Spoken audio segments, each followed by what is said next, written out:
Thank you. In my 3 minutes, I'll be brief. I welcome the government looking at this area. I stand by the manifesto to increase the housing numbers by 300,000.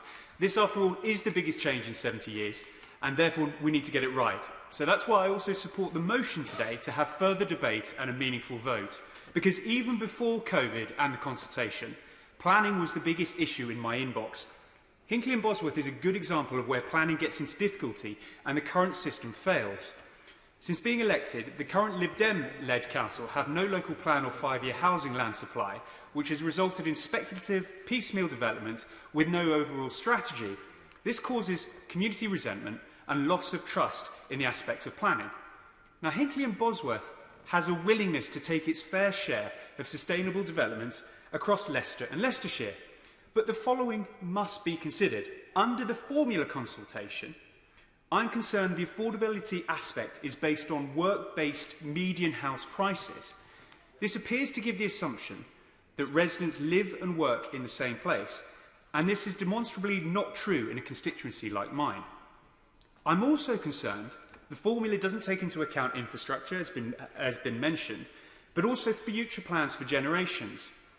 My working days here in this house are spent trying to improve the infrastructure of the likes of the A5 and schools like Hinckley Academy, and we need to future-proof our communities and, of course, our country, especially in areas like mine that attract young people, as they'll have families, which will only compound the issue of low level of amenities and connectivity. And finally, regarding the algorithm, the numbers produced by Lichfield Analysis suggest that Bosworth increases its numbers by almost 100% current levels, and yet Leicester City, only 15 minutes away, is dropping by 30%. How can this be levelling up? How can this be building better? How can this be using brown sites and quality regeneration? One solution I might offer is that we're turning the formula to use 0.75%, not the 0.5% of housing stock in the consultation. Now, of course, we can consider the algorithm, but we must also consider the white paper, which I'm broadly supportive of. Zoning and the pattern books are a great asset. The key thing is to make sure this is transparent for local people in the decisions over who makes the decisions in zoning and patterns.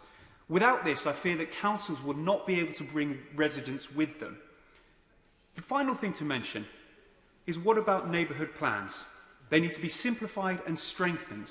The likes of Bagworth, Stoke Golding and Market Bosworth are all at various levels to do so, but they need to know that the government is listening to what they're saying. Otherwise, what happens to localism?